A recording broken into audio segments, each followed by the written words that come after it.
Let's talk day 3 of Euro 2024. We had 3 big matches coming in today with Slovenia playing Denmark, Poland faced up against the Netherlands, and England faced Serbia. It was a big day in the Group C. It was a big day for Poland. But what were the results of these games? Slovenia came in with a 1-1 draw versus Denmark, scoring late in the 77th minute to cancel out Christian Eriksen's spectacular early goal. Poland came away with a 2-1 defeat to the Netherlands after taking the lead after just 16 minutes. Cody Gakpo and Wout Weghorst picked up the goals for the Netherlands, Weghorst scoring after 83 minutes after coming off the bench. And then England, what more can be said? Jude Bellingham, the masterful Real Madrid midfielder, came up trumps for England in this tournament so far. Brilliant cross from Bukayo Saka, and Bellingham put it away in the back of the net with his head. And for me, it was 3 fairly decent games. I think so far this tournament, we've seen some really, really good things. And I think, like, talking about the lineups of both Slovenia and Denmark. Obviously, in the Denmark lineup, you've got the likes of Rasmus Højlund, you've got Christian Eriksen, Andreas Christensen, you've got Joachim Andersen from Crystal Palace. Some really, really good players in that lineup. And then you look at the Slovenia side, and there's not really many notable names. Obviously, you've got Sesko, who is of massive interest to some Premier League clubs and other big clubs within world football. And he, in my opinion, played a really good game, was very unlucky not to score. They've obviously then got Jan Oblak in goal. Derby County fans will know Timmy Max-Elsnik very well. And for me, I think both of these sides played a really, really good game. Now, obviously, coming away with a 1-1 draw probably isn't what Denmark were. If you have not done so already, make sure you hit that subscribe button down below or in this top corner to stay tuned for all of my latest Euro 2024 videos, as well as content around Derby County and the English transfer window. So if you have not done so already, hit that subscribe button, smash the like button, let me know your thoughts down in the comments of yesterday's games and the games coming up today. I'm really interested to hear what you guys have to say about it. So yeah, let me know down below and I'll catch you in the next part of this video. We're expecting and what they wanted, especially with the domination that they had in the game. They carried over 68% possession with a 1.77 XG. And for me, I think they put in a really, really good performance, Denmark. 16 shots, 4 on target. Majority of those shots were in the box.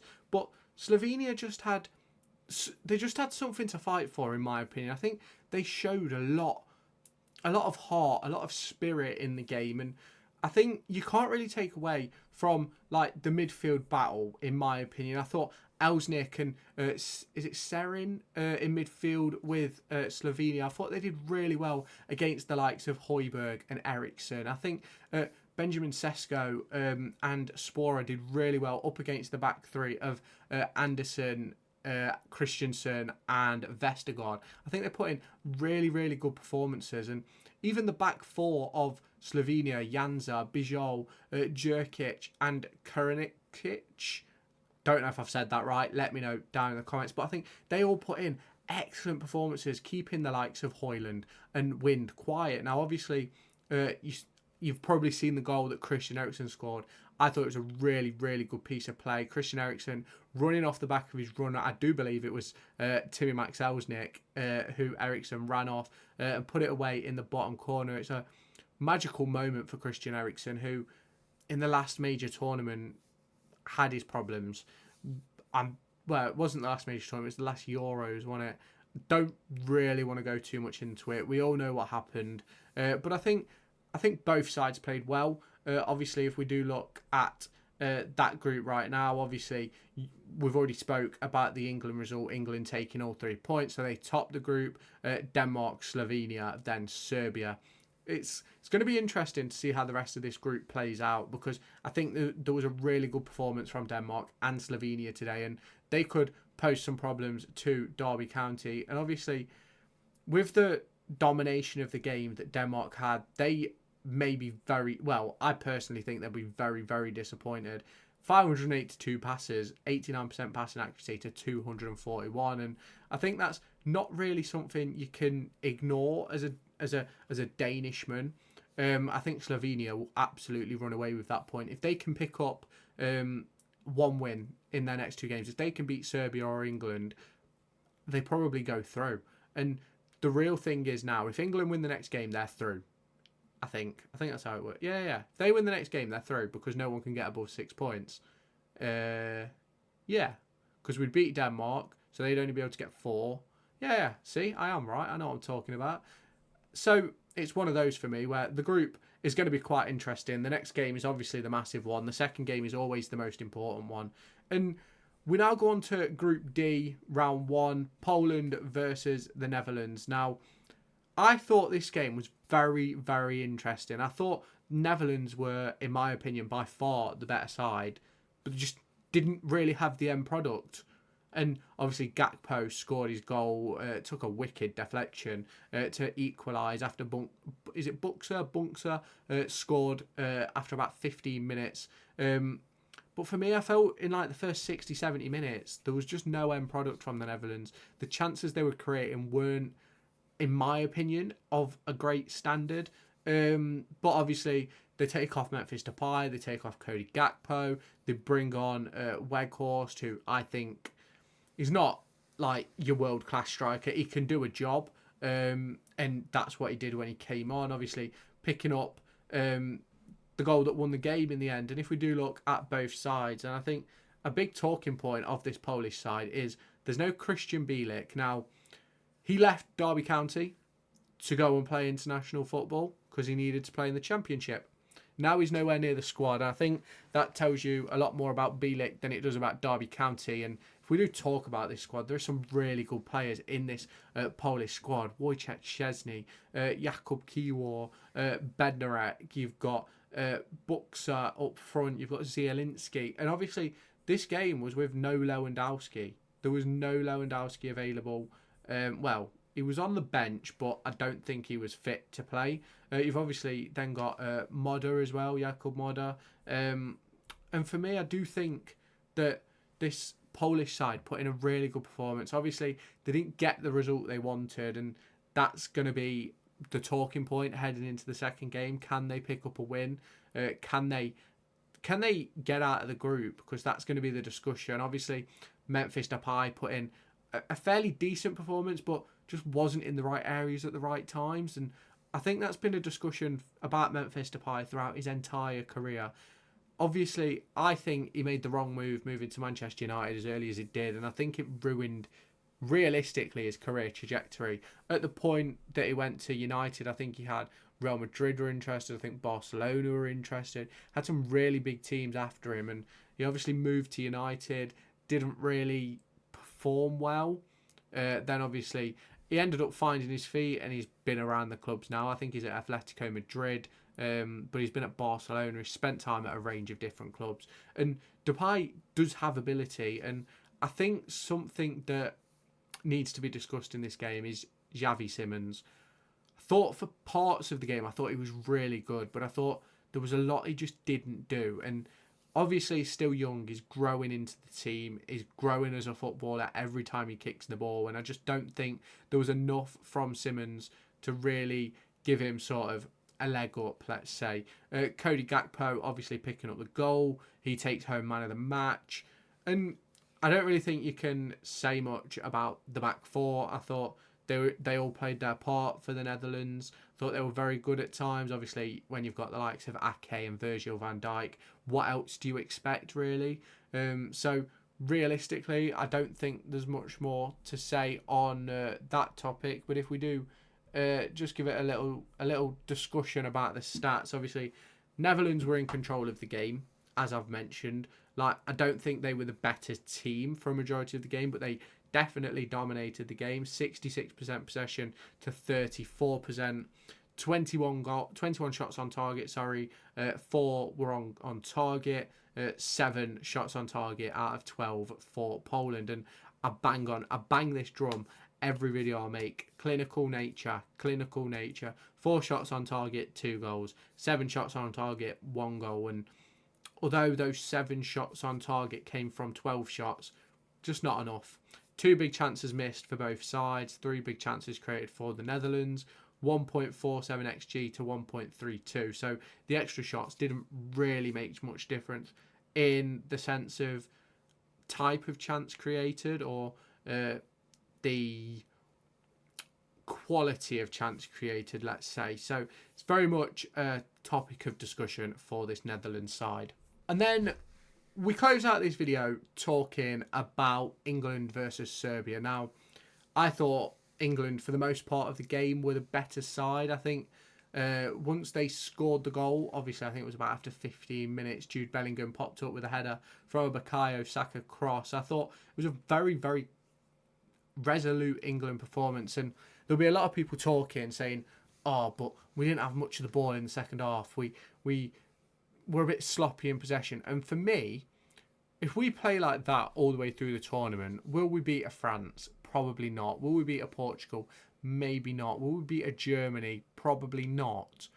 But what I do think is if you can win every game 1-0, you win the tournament.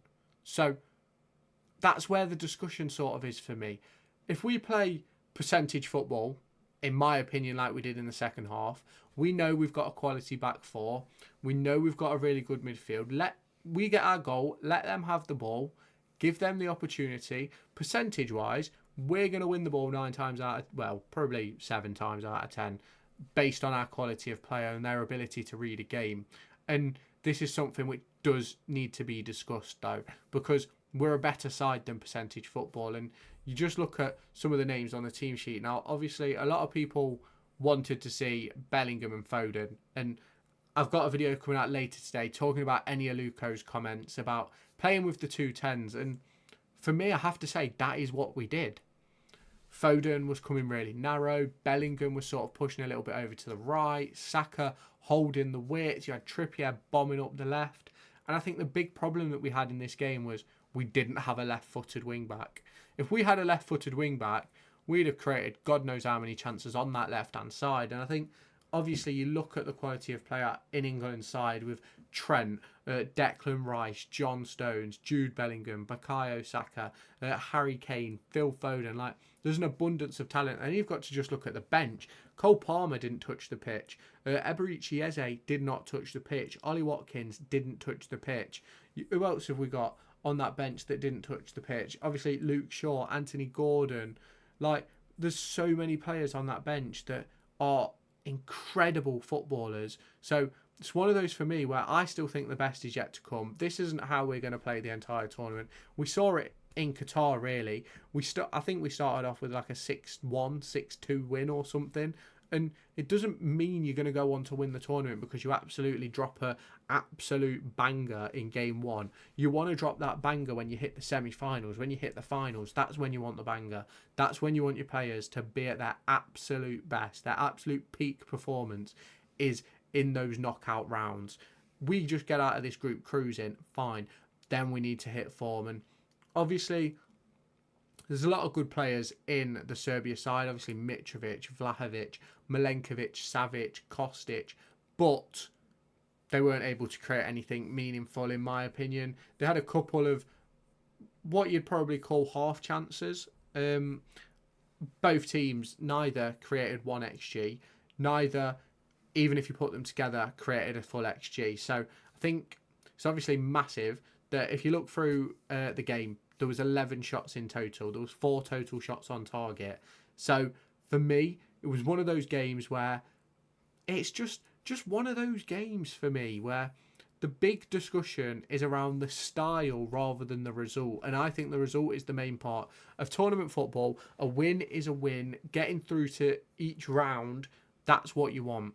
If Man City went and won 1-0 every single game in the Champions League, Pep Guardiola would be called a tactical genius playing this football. But because it's Gareth Southgate, he doesn't get the benefit of the doubt. Now, I'm not saying that he shouldn't be criticised when we play badly, because he should. But I don't think that was necessarily a bad performance. I think it was a percentage performance. And that's something which England haven't...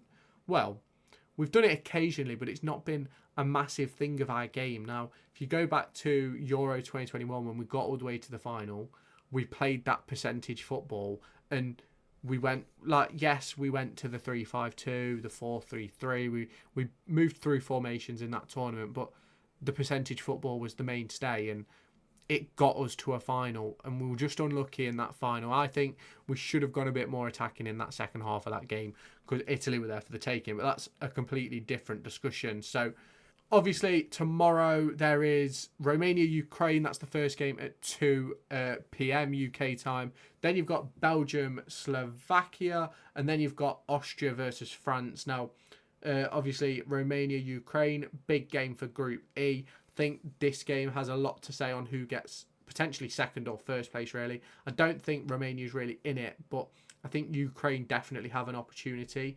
Obviously, Belgium, Slovakia. Belgium come into tournaments, every single tournament, with massive, massive expectation. And this one feels a little bit different. They don't really have the backing that they've had in previous tournaments, and they've always fallen short in previous tournaments. So maybe that is something which they can change heading into this one.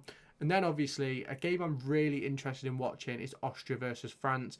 Obviously seeing Kylian Mbappe for the first time since his move to Real Madrid. It's going to be really interesting to see how that French side does line up. Obviously they've done some really, really good things in recent years. Obviously they came second in the World Cup. They obviously didn't win the Euros before that, but obviously they've got some massive, massive players. Kylian Mbappe scored a hat-trick in the World Cup final, and you can't ignore that type of performance. So let me know your thoughts on yesterday's games and today's games down in the comments. If you have not done so already, make sure you do hit that subscribe button, hit the like button as well. Make sure you turn on the notification bell to stay tuned for all of my latest Euro 2024 content, and I'll catch you in my next video. Make sure to go and find me on TikTok, pictured here, and Twitter, pictured here. These are the places where I'll keep you all up to date with all my upcoming videos and my thoughts and feelings around the Formula 1 and football weekend.